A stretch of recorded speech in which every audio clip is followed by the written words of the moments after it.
এই ভিডিওটি আগে দেখেন, তারপরে কিছু কথা বলছি।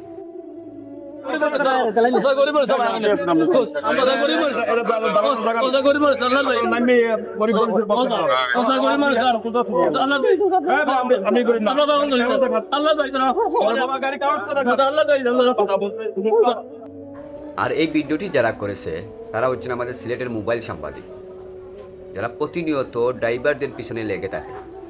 তারা আর কিছু পায় না। তারা আজ পর্যন্ত দেখিনি বড় কোনো প্রতিষ্ঠানে গিয়ে নিউজ করতে।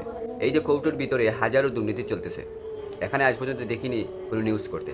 এই যে সরকারি প্রতিষ্ঠানগুলোতে হাজারো দুর্নীতি চলতেছে, আজ পর্যন্ত দেখিনি এখানে গিয়ে নিউজ করতে।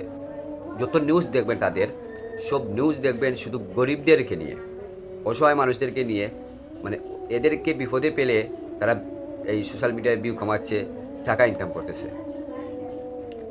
আজ পর্যন্ত আমি তো দেখিনি যে কোনো সার্জেন্টকে গিয়ে, এই যে সার্জেন্ট রং পার্কিং হিসাবে মামলা দেয়, যে গাড়ি রেখার করে, আজ পর্যন্ত দেখিনি কোনো সাংবাদিক এই সার্জেন্টকে গিয়ে বলতো যে আপনি যে এই গাড়িকে রং পার্কিং মামলা দিতেছেন, এই রাইট পার্কিং কোন জায়গায় আমাদেরকে একটু দেখাবেন।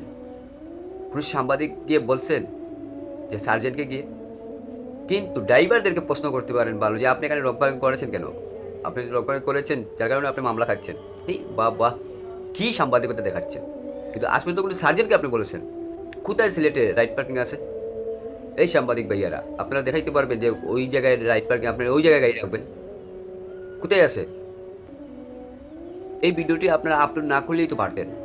যে একজন মানুষ, একজন মুরব্বী মানুষ, সে হয়তো তার অর্থ নাই, যার কারণে সে এই মামলা খেলে তার সমস্যা হবে, যার কারণে সে পায়ে হাতে ধরে চাচ্ছে যে কোনো রকম যে আমি এখান থেকে এই রক্ষা পেতে পারি। কিন্তু আপনারা কি করতেছেন, এই ভিডিওটাকে, আপনাদের ফুল ভিডিওটাকে এই রিল আকারে বানিয়ে শুধু এই ফুটেজগুলো আপনারা বারবার আপলোড করতেছেন। এর মানেটা কি? আপনারা ভিউ কামাতেন, ভালো কথা, মানুষকে কষ্ট দিয়ে ভিউ কামানোর এই ভিউর কোনো মানে হয় না।